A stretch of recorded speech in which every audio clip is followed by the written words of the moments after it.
மதுரை செய்தியாளர்களுக்கும் தொலைக்காட்சி ஊடக நண்பர்களுக்கும் எங்கள் அழைப்பை ஏற்று இந்த நேர்காணலில் பங்கேற்றதற்கு நான் என் மகிழ்ச்சியையும் நன்றியையும் தெரிவித்துக் கொள்கிறேன். மறுமலர்ச்சி திராவிட முன்னேற்றக் கழகம் எதிர்வரும் சட்டமன்ற தேர்தலை சந்திப்பதற்காக வழக்கம் போல தேர்தலுக்கு முன்பு நிதி திரட்டுகின்ற அந்த பணிகளில் ஈடுபட்டு மண்டல வாரியாக நானும் தலைமை நிர்வாகிகளும் சென்று நிதி திரட்டி வருகிறோம். எங்கள் சக்திக்கு ஏற்பட்ட வகையில் பெரும் கோடீஸ்வரர்கள், பெரும் தொழிலதிபர்கள் அவர்களிடம் போய் எங்கள் தோழர்கள் எங்கேயும் நிதி கேட்க சென்றதில்லை, செல்வதில்லை. நடுத்தர குடும்பங்கள், சிறுகடை வியாபாரிகள் அவர்களிடத்தில் செல்லும்போது முகமலர்ச்சியோடு மனங்குளிர வரவேற்று அவர்களால் இயன்றதை தந்தார்கள் என்று நான் கலந்து கொண்ட 3 கூட்டங்களிலும் எங்கள் தோழர்கள் மகிழ்ச்சியோடு தெரிவித்தார்கள். ஆகவே மக்களிடம் மறுமலர்ச்சி திராவிட முன்னேற்றக் கழகத்திடம் நிதி இல்லை, அவர்கள் நேர்மையான அரசியலை நடத்துகிறார்கள், எனவே நம்மால் இயன்றதை அவர்களுக்கு தருவோம் என்ற வகையில் நிதி தருகிறார்கள். அந்த பணியில் ஈடுபட்டிருக்கிற சமயத்தில்தான் இன்று மதுரை மண்டல நிதியளிப்பு நிகழ்ச்சியின் போது உங்களை நான் சந்திக்கிறேன். தேர்தல் வேகமாக நெருங்கி வருகிறது. இன்னும் சில நாட்களில் தேர்தல் ஆணையம் அறிவிக்கக்கூடும் சட்டமன்ற தேர்தல் எப்பொழுது நடைபெறும் என்று.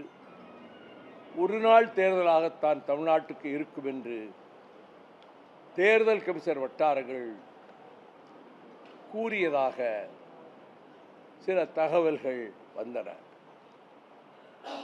இந்த தேர்தல் மிக கடுமையாக இருக்கும் என்று சிலர் கருதி ஏடுகளிலே கருத்துக்களை கூறி வருகிறார்கள். நாம் எதிர்கொள்ளப் போகிற சட்டமன்ற தேர்தலில் மறுமலர்ச்சி திராவிட முன்னேற்றக் கழகம் எத்தனை இடங்களில் போட்டியிடும் என்று நீங்கள் விமான நிலையத்துக்கு அருகிலே கேட்டதைப் போலவே கோவையிலும் ஈரோட்டிலும் கேட்டபோது அது பேச்சுவார்த்தை குழு அமைக்கப்பட்டு திராவிட முன்னேற்றக் கழகத்தின் பேச்சுவார்த்தை குழுவுடன் போய் பேசுகிற போதுதான் எத்தனை தொகுதிகள் கேட்கிறோம் என்ற முடிவுக்கு நாங்கள் வர நேரிடும். முன்கூட்டி அது பற்றி எதுவும் நான் சொல்வதற்கில்லை என்று சொன்னேன். ஆனால் அந்த நண்பர் பத்திரிகை நிருபர் என்னை விடுவதாக இல்லை. 2 தடவை கேட்டார். 3வது தடவையும் எத்தனை தொகுதி தான் நிற்பீங்க அப்படின்னார். 234 தொகுதி அப்படின்னு சொன்னேன். அவர் வாயடிச்சு போச்சு. 234 தொகுதியிலே நிற்குது. திமுக தலைமையிலான கூட்டணி நிற்குது. அதில் மிக பெரும்பான்மை திமுக வெற்றி பெறப் போகுது. அறுதி பெரும்பான்மை திராவிட முன்னேற்றக் கழகம் அந்த கட்சிக்கே பெறக்கூடிய தேர்தல் முடிவுகளாகத்தான் அமையும் என்பது என்னுடைய கணிப்பு. அப்படி ஒரு நிலை ஏற்படுவதனால் இந்த கொலிஷன் கவர்மெண்ட், கூட்டணி அரசு என்கிற பேச்சுக்கே அங்கே இடம் இருக்காது. திமுக தன்னுடைய பெரும்பான்மையோடு அமைக்கின்ற அரசாகவும் கூட்டணி கட்சிகள் அந்த அரசுக்கு பக்கபலமாக அரசியல் செய்கின்ற நிலைமையும் தொடரும் என்பதுதான் என்னுடைய கணிப்பு. இந்த நேரத்தில் ஒரு செய்தியை நான் குறிப்பிட விரும்புகிறேன். தூத்துக்குடி மாநகரத்தையும் சுற்று வட்டாரத்தையும் படுநாச ஆக்க அமைந்த ஸ்டெர்லைட் நாசகார நச்சாரை எதிர்த்து 20 ஆண்டுகள் இடைவிடாமல் போராடி எண்ணற்ற உண்ணாவிரதங்கள், மறியல், நடைபயணம் எல்லாம் நடத்தி கடைசியில் சென்னை உயர்நீதிமன்றத்தில் ரிட் மனு தாக்கல் செய்து அங்கும் நான் எதிர்த்தரப்பில் ஸ்டெர்லைட் தரப்பில் உலக புகழ்பெற்ற வழக்கறிஞர் கே வேணுகோபால் அவர் வாதாடிய நிலையில் நான் 7 மணி நேரம் அந்த 4 நாட்கள் வாதாடியதை அந்த அமர்வுக்கு தலைமை தாங்கிய தலைமை நீதிபதி லிபரான் மிகவும் சிலாகித்ததும், ஒரு கட்டத்தில் நான் எந்த சுயநலத்தையும் அடிப்படையாக கொண்டு நான் வாதாடவில்லை. மக்கள் நலன், விவசாயிகள் நலன், மீனவர் நலன், சுற்றுச்சூழல் பாதுகாப்பு, இதற்காகத்தான் இப்படி ஒரு பிளான்ட் முதல்ல காப்பர் ஸ்மெல்டர் அமெரிக்காவிலே போட்டு அதை மக்கள் எதிர்த்து நீதிமன்றம் சென்று பல ஆண்டுகளுக்கு பிறகு நிரந்தரமாக மூடப்பட்டது முதல் அத்தனை புள்ளிவிவரங்களையும் தந்துதான் ஸ்டெர்லைட் ஆலை நிரந்தரமாக மூடப்பட்டது என்ற தீர்ப்பை பெற்று, அதற்கு பிறகு அவர்கள் உச்சநீதிமன்றத்தில் தடையாணை பெற்று, பிறகு அது பல ஆண்டுகள் தொடர்ந்து நானும் தேவதாசும் 33 வாய்தாக்கள் சென்று கடைசியில் பட்நாயக் கோகலே அமர்வு ஸ்டெர்லைட்டை மூடிவிடும் என்ற நிலை வந்தபோது, என்ற எண்ணம் வந்தபோது முதலமைச்சர் ஜெயலலிதா சாதுரியமாக ஆலையை மூடுவதற்கு ஆணை பிறப்பித்தார். அதன் பிறகு மீண்டும் உச்சநீதிமன்றத்திலே வழக்கு போனபோது ஸ்டெர்லைட் வழக்கறிஞர் தீர்ப்பாயத்தில் மார்க்சிஸ்ட் பெட்டிஷனை வாதாட அனுமதிக்கலாம், வைகோ பெட்டிஷனை மட்டும் நீங்கள் வாதிக்க அனுமதிக்கக்கூடாது என்றவுடன் அந்த ட்ரிபியூனல் ஜட்ஜ் அதை அப்படியே ஏற்றுக்கொண்டு என்னை பேச விடவில்லை. நான் அவரிடம் வந்து ஏன் இப்படி சொல்கிறீர்கள் என்று, சர்சிபி ராமசாமி ஐயருடைய பேரன்தான் அரிமா சுந்தரம், ஹைகமாண்ட் ஆர்டர்ஸ், நான் சுப்ரீம் கோர்ட்டில் நாரிங்டன் பெஞ்சில் my writ petitions also are pending in this court, they have not clubbed with this என்றவுடன் அவர் கோர்ட் கிளர்க்கை கூப்பிட்டு கேட்டார், உண்மைதான் என்றவுடன் அந்த 2 ரெட் பெட்டிஷனையும் சேர்த்து மெட்ராஸ் ஹைகோர்ட் விசாரிக்கட்டும் என்று நீதிபதி சிவஞானமும் பவானி சுப்பராயனும் அந்த வழக்கை நடத்தி கடைசியில் ஸ்டெர்லைட்டை நிரந்தரமாக மூட ஆணை பிறப்பித்தார்கள். அதை எதிர்த்து சுப்ரீம் கோர்ட்டுக்கு போனபோது சுப்ரீம் கோர்ட் ஹைகோர்ட் ஆர்டரை கன்ஃபார்ம் பண்ணிருச்சு. இனி இருக்கிற இயந்திரங்களை எடுத்துக்கிட்டு வெளியேற வேண்டியதானே, எப்படியாவது அந்த ஸ்டெர்லைட்டை திரும்ப கொண்டு வந்து விட வேண்டும் என்பதற்காக ஒரு புதிய பெயரை கொடுத்து ஸ்டெர்லைட் கிரீன், காப்பர் கிரீன் அங்கே இண்டஸ்ட்ரியை நாங்கள் ஆரம்பிக்க போகிறோம்னு சொல்லி லைசன்ஸுக்கு அப்ளை பண்ணியிருக்காங்க. அதே இயந்திரங்கள் தான் அங்கே இருக்குது. இது வேறு வடிவத்தில் பழைய கல் புதிய முந்தையில் வருவதைப் போல இந்த நாசகார நச்சு பூதம் தூத்துக்குடி மண்டலத்துக்குள் பிரவேசிக்க துணிகிறது. அதை தொடக்கத்திலேயே கடுமையாக எதிர்க்கிற நாங்கள் தமிழக அரசை கேட்டுக்கொள்வதெல்லாம், எக்காரணத்தை முன்னிட்டும் அவர்களுக்கு மாசு கட்டுப்பாட்டு வாரிய அனுமதியோ சுற்றுச்சூழல் அனுமதியோ தரக்கூடாது, அது அந்த மண்டலத்து மக்களுக்கு கேடாக முடியும் என்று உங்கள் மூலமாக நான் தமிழக அரசை வலியுறுத்துகிறேன். அதே நேரத்தில் பாரதிய ஜனதா கட்சியை சேர்ந்தவர்கள் நண்பர் அண்ணாமலை உட்பட எங்கே எந்த ஒரு சம்பவம் நடந்தாலும் அதை இந்துத்துவா கொள்கையை திணிப்பதற்காக பழியை அவர்கள் போடுவதும், மதமாற்றம் செய்ய முனைந்தார்கள் என்று பொய் கூறுவதும். உதாரணமாக 2022 அரியலூரைச் சேர்ந்த மாணவி திருக்காட்டுப்பள்ளிக்கு பக்கத்தில் மைக்கேல்பட்டியிலே இருதயமேரி பள்ளியில் படித்தபோது ஜனவரி 16ஆம் தேதி விஷம் குடித்து இறந்து போனார். உடனே பிஜேபி தலைவர்கள் மதமாற்றத்துக்கு அந்த மாணவி நிர்பந்திக்கப்பட்டார், அதனால் தற்கொலை செய்து கொண்டார் என்று ஒரு அபாண்டமான பழியை போட்டார்கள். பின்னர் சிபிஐ விசாரிக்க வேண்டும் என்று பிஜேபி வலியுறுத்தியது.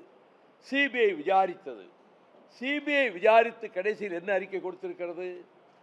அந்த பள்ளியிலே இருக்கக்கூடிய அந்த வார்டன் ஆசிரியர் தொடர்ந்து பல விதத்திலும் அவருக்கு அழுத்தமும் தொல்லையும் கொடுத்து அவமானத்துக்கு உள்ளாக்கியதால் தாங்கிக் கொள்ள முடியாமலும் அவர் குடும்பத்திலும் சில நிர்பந்தங்களை அவருக்கு கொடுத்ததனாலும் அவர் தற்கொலை செய்து கொண்டிருக்கிறார் என்று நாங்கள் முடிவுக்கு வருகிறோம் என்று சொல்லிவிட்டார்கள்.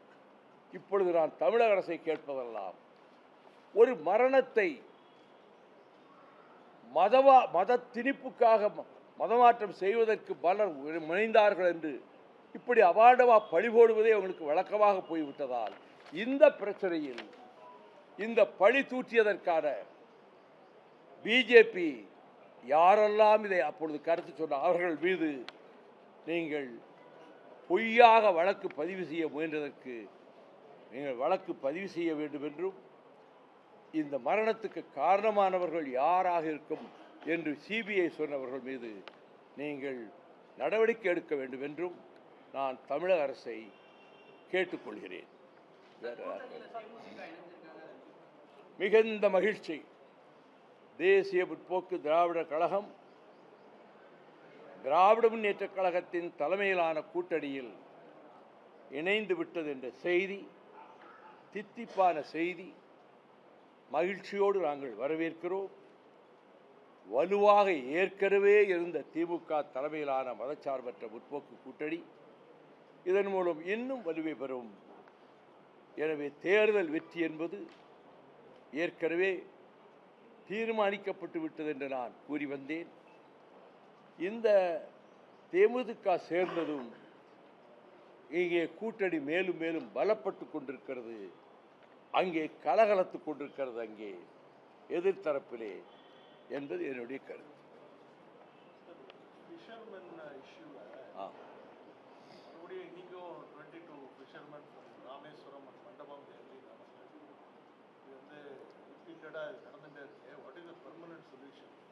For the past 45 years, our fishermen from Tamil Nadu, whenever they go for fishing in our own territorial waters, they are attacked by the Sri Lankan Navy. More than 780 fishermen have been killed, shot dead.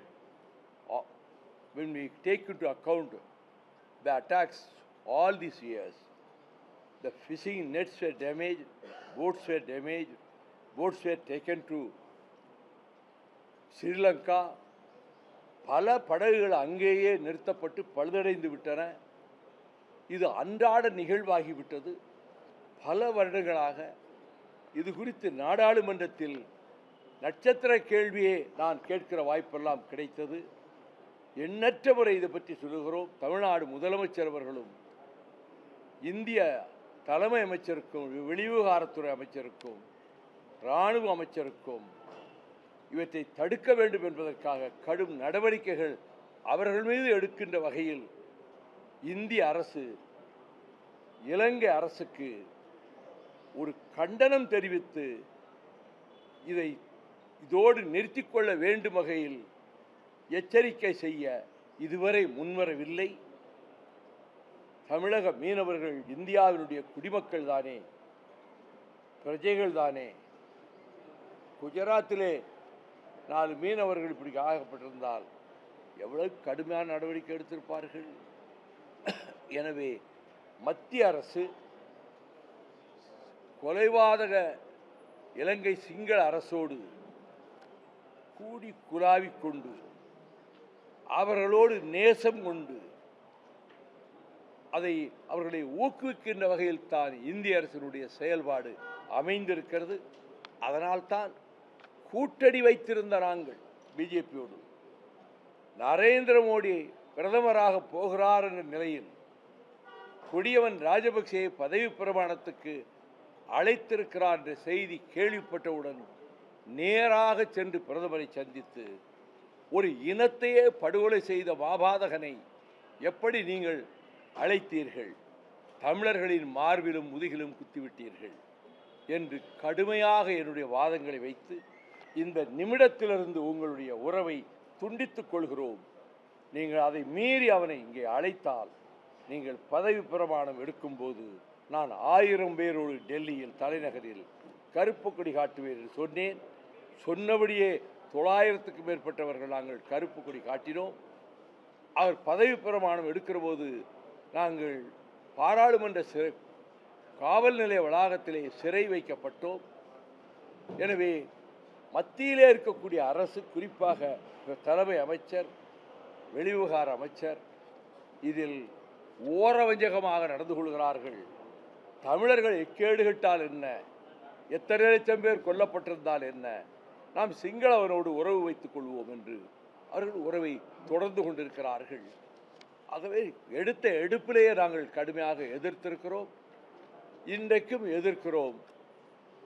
இந்திய அரசு இந்த போக்கை மாற்றிக்கொள்ள வேண்டும். இனி சிங்கள கடற்படை இந்த கடல் பிராந்தியத்துக்கு வருவதை இந்திய கடற்படை தடுக்க வேண்டும். இந்த தாக்குதல்கள் நடக்கிற போது இந்திய கடற்படை லைக் ஏ லேம் டக், ஒரு நொண்டிவாத்தை போல கடலிலே உட்கார்ந்து கொண்டிருக்கிறது.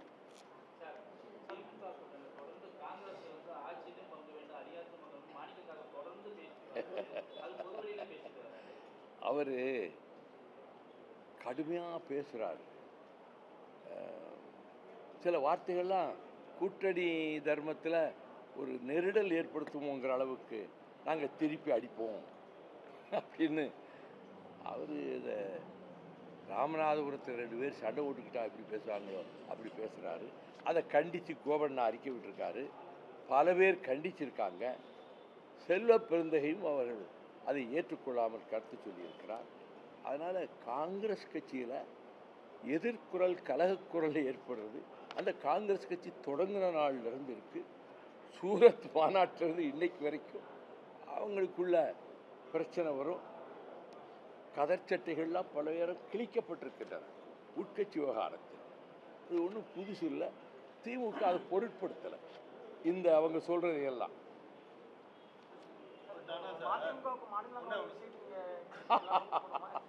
உங்களுடைய விருப்பமா, ஆசையா, கணிப்பா, யூகமா, அதை முதல்ல நீங்க சொல்லுங்க. இப்போ கேட்ட கேள்வி யூகமா, எதிர்பார்ப்பா, கணிப்பா, இந்த கேள்வி எது கேட்குறீங்க? எனக்கு எந்த எதிர்பார்ப்பும் கிடையாது. நான் அனைத்தையும் கடந்தவன். வெறுப்புகளை கடந்து இந்த கட்சியை 32 ஆண்டுகளாக நடத்தி வருகிறவன். 5½ ஆண்டுகள் சிறையை கண்டவன். எல்லா சோதனைகளையும் கண்டு எதிர்கொண்டு மீண்டு வந்திருக்கிறோம். எனக்கு இதை பற்றியெல்லாம் துளி அளவும் கவலை கிடையாது.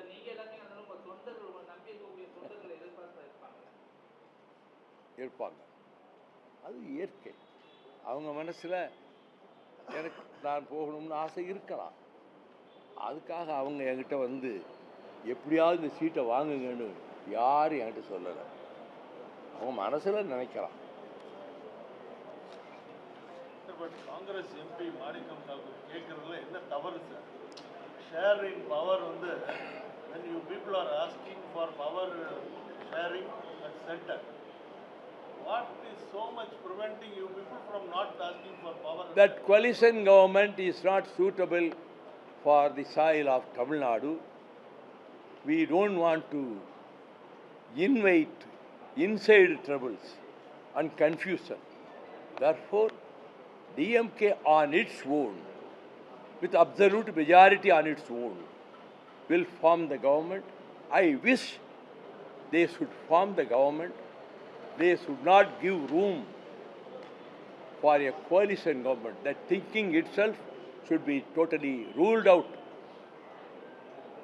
என்னுடைய விருப்பம் திமுக ஏறத்தாழ அது விருப்பத்தை அதே கருத்தை தான் சொல்லிட்டு வருது. நான் தொடக்கத்துன்னு சொல்லிட்டு வர்றேன், கோலிஷன் கவர்மெண்ட் அப்படிங்கிறதுக்கு பாசிபிலிட்டியே கிடையாது. இண்டிவிஜுவல் மெஜாரிட்டி அவங்க வந்துடுவாங்க. அவங்க கேட்குறது அவங்க ரைட்டு, அதை நான் ஒன்றும் அப்படி கேட்கலான்னு நான் கேட்கல. என்னுடைய கருத்து அதுக்கு வாய்ப்பு இல்லைங்கிறது என்னுடைய கருத்து. ADMK is now consolidating small parties, like-minded outfits are joining them. Southern districts வந்து majority outfits எல்லாம் அவங்களுக்கு சப்போர்ட் பண்ற மாதிரி இருக்கு. What are the majority outfits? உங்களுக்கு தெரியாதுன்னு சொன்னீங்கன்னா நான் சொல்றேன். எனக்கு தெரியாது, சொல்லுங்க. முக்குலத்தோர் பீப்புள் எல்லாம் அங்கே கொஞ்சம் கன்சாலிடேட் ஆயிருக்காங்கிறதுல நீங்கள் உடன்பாடு இருக்கா இல்லையா? முக்குளத்தூரில் திமுக ஆதரவு முன்பொரு காலத்தில் இருந்ததை விட அதிகமாகிருக்கு ஆசான் டேட். இது என்னுடைய கணிப்பு. டிஎம்கேக்கு சார், இப்போ அதிமுகவோட கூட்டணி வச்சதுனால நான் வந்து இவன் போல உயர்ந்திருக்க வைக்கிறேன், ஆனால் படு பாதாளத்துக்கு போயிட்டேன் அப்படின்னு சொல்லியிருக்கீங்க. கொஞ்சம் பொறுக்கிறீங்களா? அதுக்கு முன்னாடி 5 நிமிஷம் நான் என்ன பேசுனேங்கிறத அதை போட்டுட்டு இதை போடுற அந்த பத்திரிகா தர்மம் பத்திரிகைகளுக்கும் இல்லை, தொலைக்காட்சிகளுக்கும் இல்லை. நான் 5 நிமிடம் விளக்கம் சொல்லி I was force to take this decision சொல்லி சொன்னதை எந்த டிவியும் எந்த பத்திரிகையும் வெளியிட தயாராக இல்லை. அவங்களுக்கு அதே இது போயிருக்கு, இதை கட் பண்ணி போடுறாங்க. என்னை சுற்றி தலைமை நிர்வாகிகள் பின்னால் திமுகவிலே போய் சேர்ந்தவங்க ஒட்டுமொத்தமாக சேர்ந்துக்கிட்டு குமுதம் கருத்து கணிப்பில் 201 சீட்டு ஏடிஎம்கே ஜெயிச்சிருக்கு, ஒரு சீட்டு கூட டிஎம்கே ஜெயிக்காது, நம்ம ஒரு சீட்டு கூட வர முடியாது, கட்சி எதிர்காலம் இதோட பாழாக போகும். இப்போ கூட்டணியில் போனால் 25 30 எம்எல்ஏ ஜெயிக்கலான்னு I was pressurised by all my senior colleagues அந்த தலைமையில் இருக்கக்கூடிய நிர்வாகிகள். அதை சொல்லிட்டு அந்த நிர்பந்தத்தில் அந்த தவறான முடிவை எடுக்க நேர்ந்ததுன்னு சொன்னேன்.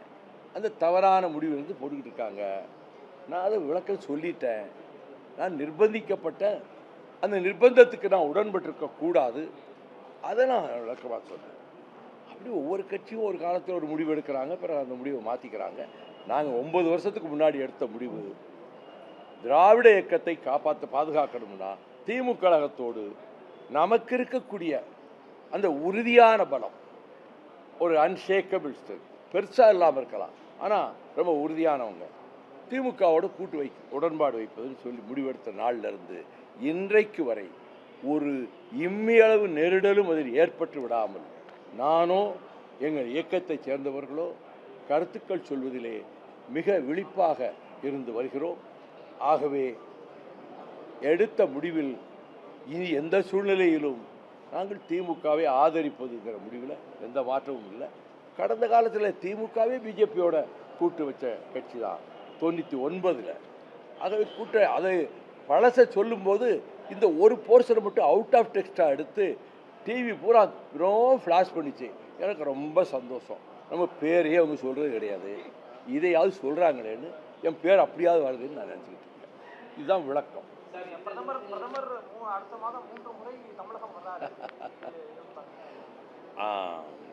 மாண்புமிகு பிரதமர் இருக்காரே, பெரிய தந்திரசாலி, பெரிய ஆள். எப்படி ஆள்னா, எப்படி ஜனங்களை ஏமாத்துறதுங்கிறத எவனும் அவரை கற்றுக்கிட முடியாது. எனக்கு அவர் ரொம்ப நல்ல பழக்கம், எனக்கு நல்ல நண்பர். அவர் பாரதியார் பாட்டை இந்தியில் எழுதி, திருக்குறளை இந்தியில் எழுதி, சங்க இலக்கியத்தில் புறநானூற்றிலேருந்து 2 வரியை இந்தியில் எழுதி அதை கொண்டு வந்து சொல்லி தமிழர்களுடைய கடந்த காலத்தை பற்றியெல்லாம் சிலாயிச்சு பேசுறது. இவ்வளவும் இந்தியை கொண்டு வராதிங்க, சமஸ்கிருதத்தை கொண்டு வராதிங்கன்னா அதை செய்வாரா? தமிழ்நாட்டை ஏமாத்தலான்னு நினைக்காரு. 3 தடவை இல்லை, அவர் 33 தடவை இங்கே வந்தாலும் அவர் நினைக்கிற மாதிரி பிஜேபியை கொண்டு வந்து இங்கே பதிக்க முடியாது. Prime minister will be terribly disappointed after the election results.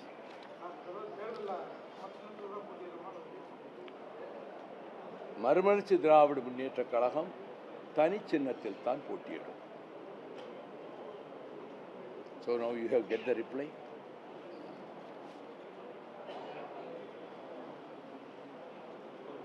ஏதாவது கேட்கணும்னா கேளுங்க, போட போகிறது கிடையாது டிவியில பேப்பர்லையோ. நான் ஏர்போர்ட்டில் 15 நிமிஷம் 10 நிமிஷம் கேட்குறீங்க, பொறுமையாக சொல்கிறேன். அதில் ஒரு பரவாயில்ல, ஒரு 3 வரி 4 வரி போட்டுடலாம்.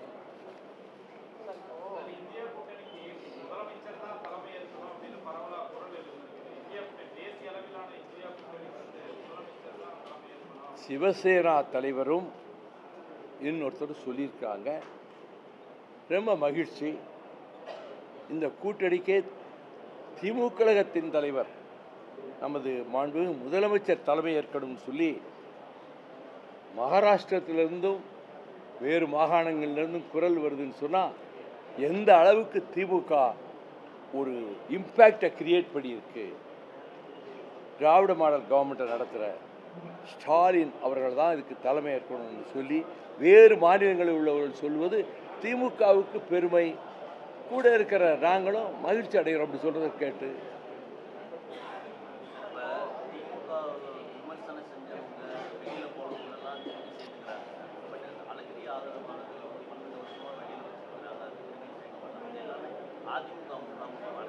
யார் மாறுறா அதிமுக முகாமுக்கு? இல்லை, அதிமுக முகாமுக்கு யார் மாறுறா?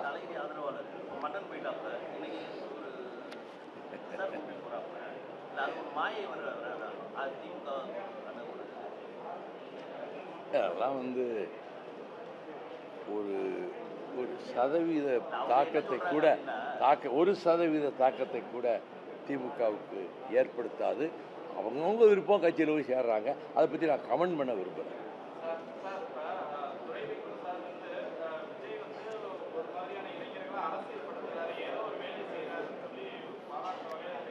பாராட்டலை. அவர் காமராஜரை பற்றி பெரியாரை பற்றி எல்லாம் பேசுகிறாரு. இளைஞர்கள் போகிறவங்களுக்கு அப்படியாவது காமராஜரை பற்றி பெரியாரை பற்றி ஏதாவது தெரிஞ்சுக்கிற ஆசை வந்தால் நல்லது தானே அப்படிங்கிற அர்த்தத்தில் சொன்னார். அவர் 15% ஓட்டு வாங்கக்கூடும் விஜய் அப்படின்னு அவர் கருத்தை சொல்லியிருக்கிறார்.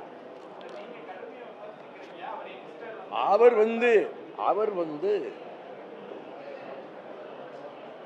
முதல் தடவை எம்பி, ரொம்ப ஜாக்கிரதையாக வேலை செய்கிறாரு.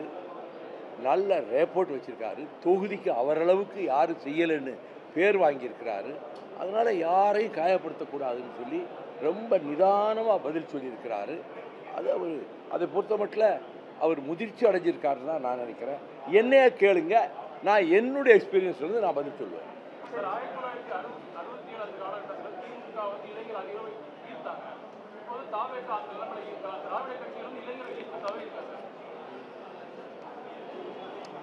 அதாவது இந்த திரைப்படங்களை பார்த்து கொஞ்சம் இளைஞர்களுக்கு அதன் மேலே ஒரு விருப்பம் வந்திருக்கு.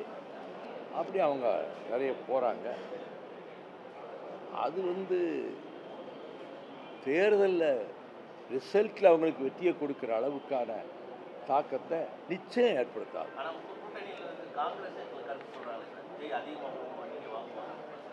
காங்கிரஸ்காரங்க சார் ஒரே நேரத்தில் 9 குரல் கொடுப்பாங்க. அதுக்கெல்லாம் பதில் சொல்லுவாங்க.